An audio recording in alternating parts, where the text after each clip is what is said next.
नमस्कार, बेलुका 7:30 बजेको नेपाल लाइभ समाचारमा स्वागत छ। म पुष्पा केसी। सुरुमा प्रमुख समाचार शीर्षकहरू।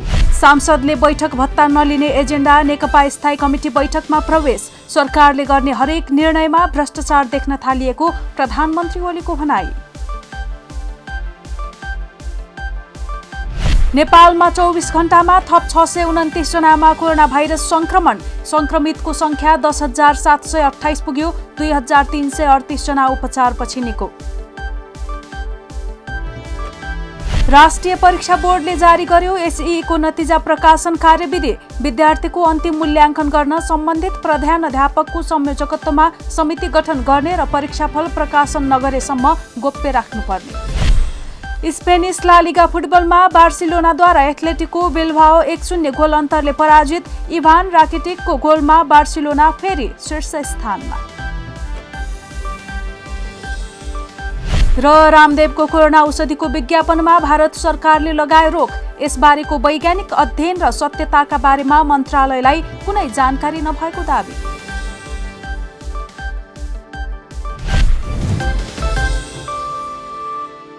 अब समाचार विस्तारमा। प्रधानमन्त्री केपी शर्मा ओलीले सरकारले गर्ने हरेक निर्णयमा भ्रष्टाचार देख्ने प्रवृत्ति मौलाउँदै गएको बताएका छन्। बुधबारदेखि सुरु भएको स्थायी कमिटी बैठकमा बोल्दै प्रधानमन्त्री ओलीले विषयवस्तुको तथ्यमा नगएर हरेक निर्णयमा भ्रष्टाचार देख्न थालिएको भन्दै गुनासो गरेका हुन्। कोरोना नियन्त्रणका लागि ल्याउने हरेक मेडिकल सामग्रीमा भ्रष्टाचार देख्न थालिएको भन्दै प्रधानमन्त्रीले आक्रोश पोखे। मेडिकल सामग्री खरिद गर्न नपाउने व्यापारीले नै अर्कोले ल्याउँदा भ्रष्टाचार भएको भन्दै बदनाम गर्ने गरेको ओलीको भनाइ छ।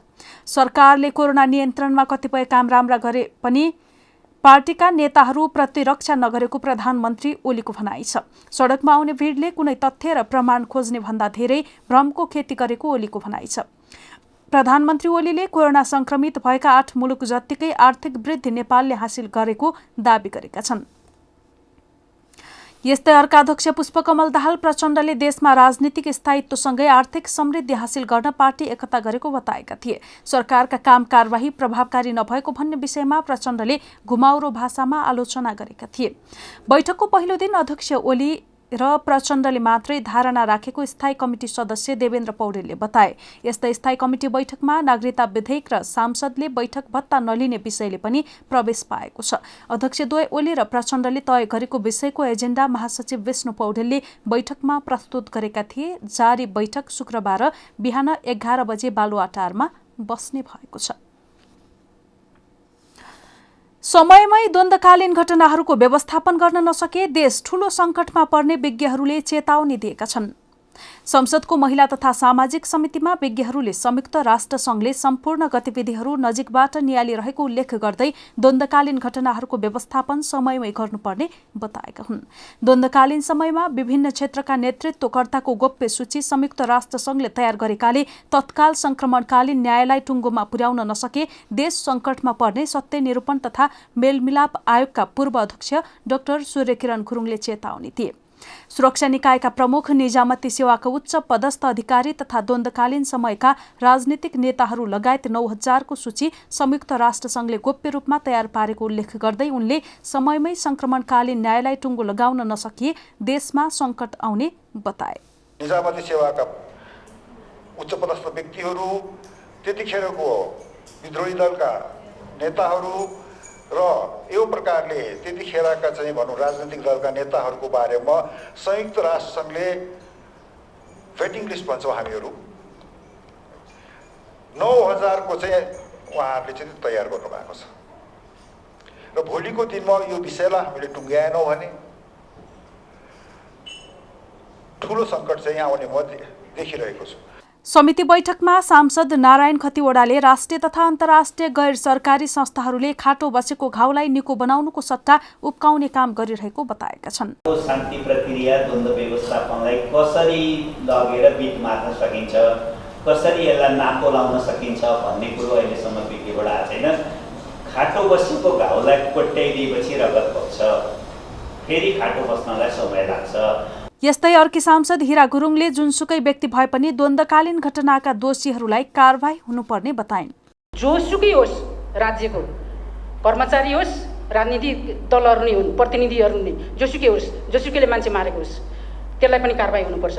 कसैलाई चाहिँ मान्छे मार्ने, कसैलाई चाहिँ छुट हुन्छ र कानुनमा नियममा छ र त्यस्तोलाई कानुनको कठघारामा ल्याएर उभ्याउनै पर्छ, कानुनमा ल्याउनै पर्छ, राख्नै पर्छ। शान्ति प्रक्रियाको लामो समय बितिसक्दा समेत द्वन्द्वकालीन घटनाहरू अझै व्यवस्थापन हुन सकेका छैनन्। नेपालमा पछिल्लो 24 घण्टामा थप 629 जनामा कोरोना भाइरस संक्रमण देखिएको छ। देशका विभिन्न प्रयोगशालामा गरिएको परीक्षणका क्रममा थप 629 जनामा कोरोना भाइरसको संक्रमण पोजिटिभ देखिएको स्वास्थ्य तथा जनसङ्ख्या मन्त्रालयका प्रवक्ता डाक्टर जागेश्वर गौतमले जानकारी दिए। बुधबार थपिएका 629 सहित नेपालमा संक्रमितको संख्या 10,728 पुगेको छ। पछिल्लो 24 घण्टामा थप 114 जना उपचारपछि निको भएर डिस्चार्ज भएका छन्। यो सहित डिस्चार्ज हुनेको संख्या 2,338 पुगेको छ।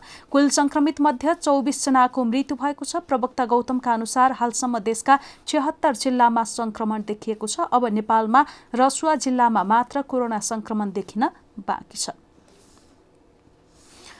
चैतपछि व्यवसाय ठप्प भएसँगै आमदानी नभएका कारण अधिकांश उद्योग व्यवसाय सञ्चालकले पुसमा तिरेको आयकरको पहिलो किस्ता नै यो वर्षको अन्तिम कर हुने देखिएको छ।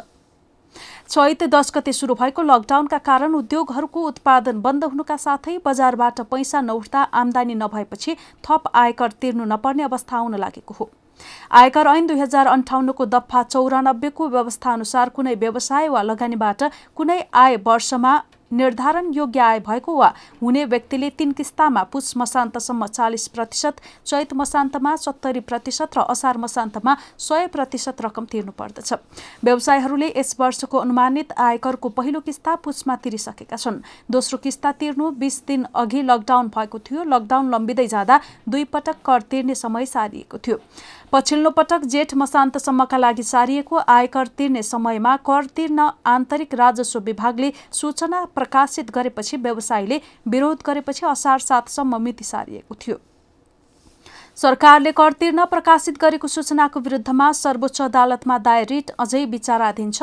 व्यवसाय बन्द हुँदा थप आय हुन नसकेको र पुसपछिको आय पनि कर्मचारीको तलब सहितको खर्चमा धेरै रकम गएकाले अब आयकर तिर्नु नपर्ने व्यवसायीहरूले बताएका छन्।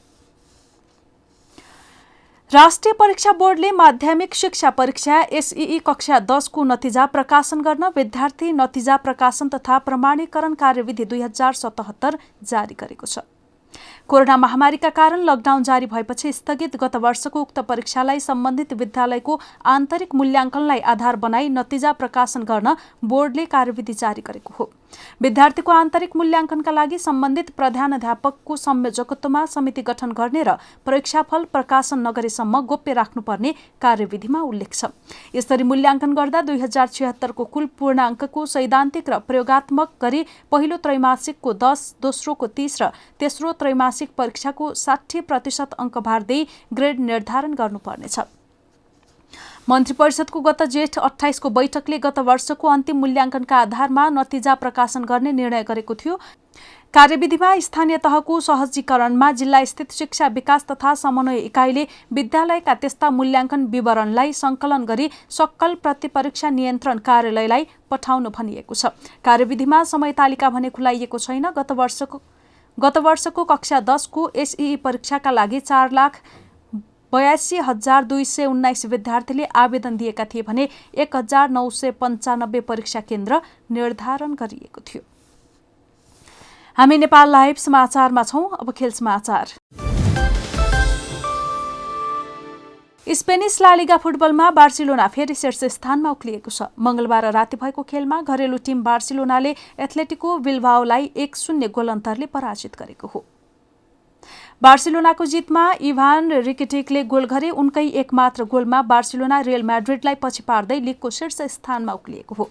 पहिलो हाफसम्म गोल रहित बराबरी खेलेको बार्सिलोनाले दोस्रो हाफको 71औं मिनेटमा गोल गर्न सफल भयो। लियोनल मेस्सीको पासमा उनले गोल गरेका थिए। मेस्सीको यो सिजन मात्रै 15औं एसिस्ट हो। मंगलबार राति नै भएको अर्को खेलमा एथलेटिको मैड्रिडले लेभान्टेलाई 1-0 गोलले पराजित गरेको छ। जितपछि लिगको शीर्ष स्थानमा उक्लिएको बार्सिलोनाको 31 खेलबाट 68 अङ्क छ।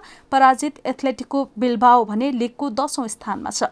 दोस्रो स्थानमा रहेको रियल मैड्रिडको 30 खेलबाट 65 अङ्क छ। त्यस्तै एथलेटिको मैड्रिड पनि लिगको तेस्रो स्थानमा उक्लिएको छ। उसको 31 खेलबाट 55 अङ्क छ। नेपाल लाइभ समाचारमा अब अन्तर्राष्ट्रिय समाचार। भारत सरकारको आयुष मन्त्रालयले रामदेवको पतञ्जलि आयुर्वेद लिमिटेडले कोभिड-19 को औषधि भन्दै बजारमा ल्याएको कोरोनिलको विज्ञापनमा रोक लगाएको छ। सञ्चार माध्यममा यसबारे समाचार आएपछि मन्त्रालयले यसबारेको वैज्ञानिक अध्ययन र सत्यताका बारेमा मन्त्रालयलाई कुनै जानकारी नभएको बताएको छ। तर पतञ्जलिका अध्यक्ष आचार्य बालकृष्णले मन्त्रालयको यो भनाइलाई कम्युनिकेसन ग्याप भन्दै कम्पनीले मन्त्रालयलाई सबै जानकारी गराएको दावी गरेका छन्। आचार्यले ट्वीट गर्दै भनेका छन्, आयुर्वेदलाई प्रोत्साहन गर्ने सरकार हो यो। क्लिनिकल ट्रायलका जति पनि विधि छन् तिनलाई 100% पूरा गरिएको छ। पतञ्जलि समूहले मंगलबार कोरोनिल ट्याब्लेट र स्वासरीवटी नामका 2 औषधि घोषणा गरेको थियो। कम्पनीले यी औषधि कोरोनाका बिरामीका लागि आयुर्वेदिक उपचार भएको दावी गरेको थियो। पतञ्जलि विश्वविद्यालय एवं अनुसन्धान संस्थानका संयोजक रामदेवले यो कोभिड-19 को औषधि 2 स्तरमा परीक्षण भएको दावी गरेका थिए।